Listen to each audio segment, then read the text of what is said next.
Loving your best friend is easy. What's hard is falling for his wife. Harder still when she starts looking at you like she knows exactly what she's doing. But before all that, let me tell you about Jason. We've been inseparable since we were teenagers. First heartbreaks, college meltdowns, dead-end jobs, awful roommates. He's more than a friend. He's family. Then came Sydney. When Jason told me he was in love, I was happy for him. Then I met her. She was smart, quick with a joke, and had that quiet gravity that pulls people in. She didn't try to command attention. People just naturally drifted closer to her.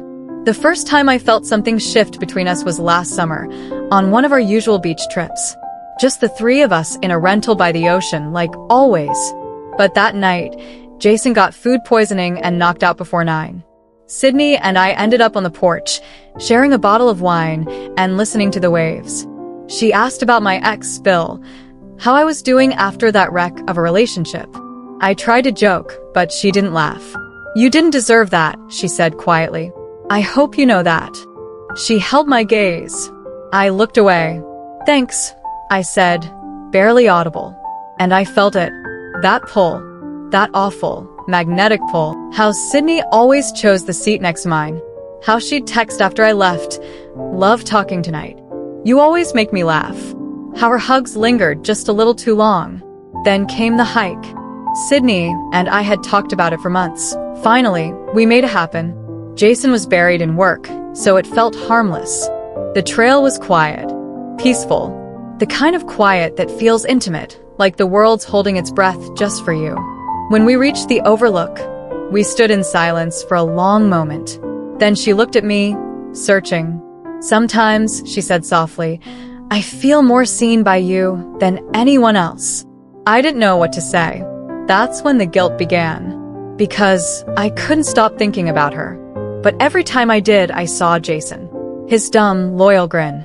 The way he once told me I was the only person he truly trusted. How do you betray someone who's never done anything to hurt you? How do you lie to yourself when your heart races every time she says your name? Like we were punishing ourselves for wanting something we knew we shouldn't. When she pulled away, she whispered, "I've been trying to fight this." "So have I said. Silence followed.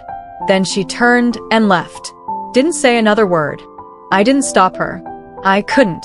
That night, I lay awake, replaying every second. The kiss. The look in her eyes. The line we crossed. And I hated myself for wanting more. The next morning, Jason texted, "Sydney's acting weird. She seemed fine when she left your place last night." I stared at the screen, frozen. What do you even say to that? There's no version of this where someone doesn't get hurt. No outcome where I get to keep them both. I still don't know what I'm going to do. Maybe I bury it. Maybe I confess and let the whole thing fall apart. But now that it's happened, there's no going back. No more pretending.